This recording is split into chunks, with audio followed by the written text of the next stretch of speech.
നമസ്കാരം. പ്രവാസി മലയാളിയിലേക്ക് സ്വാഗതം. ഇന്നത്തെ പ്രവാസി ലോകത്തെ വാർത്തകൾ ഒറ്റനോട്ടത്തിൽ. സൗദിയിൽ ഇന്ന് പുതിയ കോവിഡ് രോഗികളെക്കാൾ കൂടുതൽ രോഗമുക്തി റിപ്പോർട്ട് ചെയ്തു.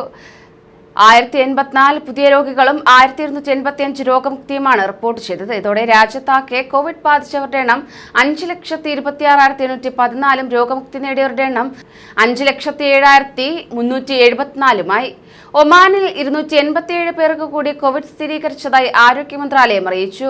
കഴിഞ്ഞ 24 മണിക്കൂറിനിടെ 18 കോവിഡ് മരണങ്ങളാണ് രാജ്യത്ത് റിപ്പോർട്ട് ചെയ്യപ്പെട്ടത്. ഇതോടെ രാജ്യത്ത് കോവിഡ് സ്ഥിരീകരിക്കപ്പെട്ടവരുടെ എണ്ണം 2,97,122 3,768 കോവിഡ് മരണങ്ങളാണ് ഇതുവരെ റിപ്പോർട്ട് ചെയ്യപ്പെട്ടത്. രാജ്യത്ത് 2,80,423 കോവിഡ് രോഗികൾ ഇതുവരെ രോഗമുക്തരായിട്ടുണ്ട്. ഖത്തറിൽ ഞായറാഴ്ച പുതുതായി കോവിഡ് സ്ഥിരീകരിച്ചത് 151 പേർക്ക്. 117 പേർ രോഗമുക്തി നേടി. പുതുതായി രോഗബാധയുണ്ടായവരിൽ 95 പേർക്കും സമൂഹ വ്യാപനത്തിലൂടെയാണ് ഉണ്ടായത്. 56 പേർ വിദേശത്തു നിന്നും എത്തിയവരാണ്. ഇന്നലെ മരണങ്ങളൊന്നും റിപ്പോർട്ട് ചെയ്തിട്ടില്ല. നിലവിലുള്ള ആകെ രോഗികൾ 1940. ഇന്നലെ 17,992 പേരെയാണ് പരിശോധിച്ചത്. കുട്ടികൾക്കുള്ള വാക്സിനേഷന് തുടക്കം കുറിക്കാൻ UAE 3 മുതൽ 17 വയസ്സ് വരെ പ്രായമുള്ള കുട്ടികൾക്ക് സിനോഫാം വാക്സിൻ ഡോസുകൾ നൽകുമെന്ന് UAE ആരോഗ്യ പ്രതിരോധ മന്ത്രാലയം തിങ്കളാഴ്ച പ്രഖ്യാപിച്ചു. നേരത്തെ മുതിർന്നവർക്കുള്ള വാക്സിനേഷനാണ് UAE ആരംഭിച്ചത്. വിപുലമായ ക്ലിനിക്കൽ പരീക്ഷണങ്ങൾ നടത്തിയ ശേഷം കുട്ടികൾക്കുള്ള സിനോഫാം വാക്സിന് അടിയന്തര അംഗീകാരം ലഭിക്കുമെന്ന് മന്ത്രാലയം വ്യക്തമാക്കിയിട്ടുണ്ട്. അടിയന്തര ഉപയോഗത്തിനുള്ള അംഗീകാരവും അംഗീകൃത നിയന്ത്രണങ്ങൾക്കനുസൃതമായ പ്രാദേശിക വിലയിരുത്തലുകളെയും അടിസ്ഥാനത്തിലായിരിക്കും വാക്സിൻ നൽകുക. ഈ മാസം 9 മുതൽ ദിവസേന 20,000 പേർക്കും ഉംറ തീർത്ഥാടനത്തിന് അവസരമൊരുക്കുമെന്ന് ഹജ്ജ് ഉംറ മന്ത്രാലയം. പ്രാദേശിക രാജ്യാന്തര തീർത്ഥാടകർ ഉൾപ്പെടെയാണിത്. പ്രവേശന വിലക്കില്ലാത്ത രാജ്യങ്ങളിൽ നിന്നുള്ള വിദേശികൾക്കാണ് അനുമതി നൽകുക. വരും നാളുകളിൽ തീർത്ഥാടകരുടെ എണ്ണം വർദ്ധിപ്പിക്കുമെന്നും അറിയിച്ചു. ഇതേസമയം യാത്രാവിലക്ക് തുടർന്ന ഇന്ത്യ ഉൾപ്പെടെ 13 രാജ്യക്കാർക്ക് ഉംറ തീർത്ഥാടനത്തിന് ഇനിയും കാത്തിരിക്കേണ്ടി വരും. 1.5 വർഷത്തിന് ശേഷം സൗദി അറേബ്യ വീണ്ടും പുതിയ ടൂറിസ്റ്റ് വിസകൾ അനുവദിച്ചു തുടങ്ങി.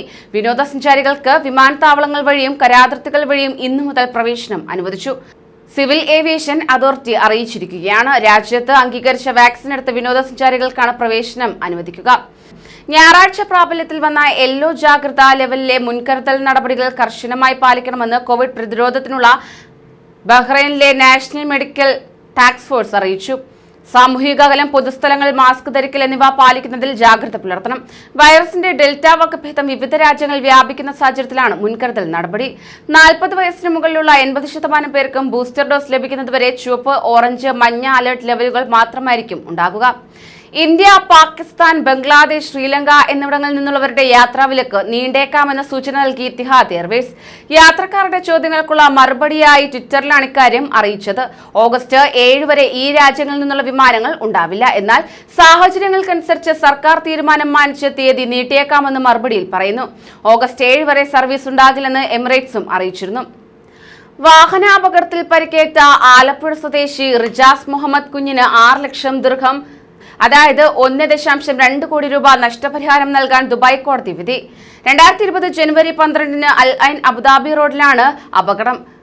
റിജാസിന്റെ വാഹനവുമായി കൂട്ടിയിടിച്ച എതിർവാഹനത്തിന്റെ ഡ്രൈവറുടെ അശ്രദ്ധ മൂലമാണ് അപകടമുണ്ടായതെന്ന് കോടതിക്ക് ബോധ്യപ്പെടുകയും ട്രാഫിക് ക്രിമിനൽ കോടതി ഡ്രൈവർക്ക് 50,000 ദിർഹം പിഴയും വിധിച്ചിരുന്നു. തുടർന്ന് നഷ്ടപരിഹാരം ആവശ്യപ്പെട്ട് റിജാസിന്റെ സഹോദരി ഭർത്താവ് ഇബ്രാഹിം കിംഫയും സഹോദരൻ റിജാം കുഞ്ഞഹമ്മദും സാമൂഹിക പ്രവർത്തകൻ സലാം പാപ്നിശ്ശേരിയുടെ സഹായത്തോടെ ദുബായ് കോടതിയിൽ സിവിൽ കേസ് നൽകി.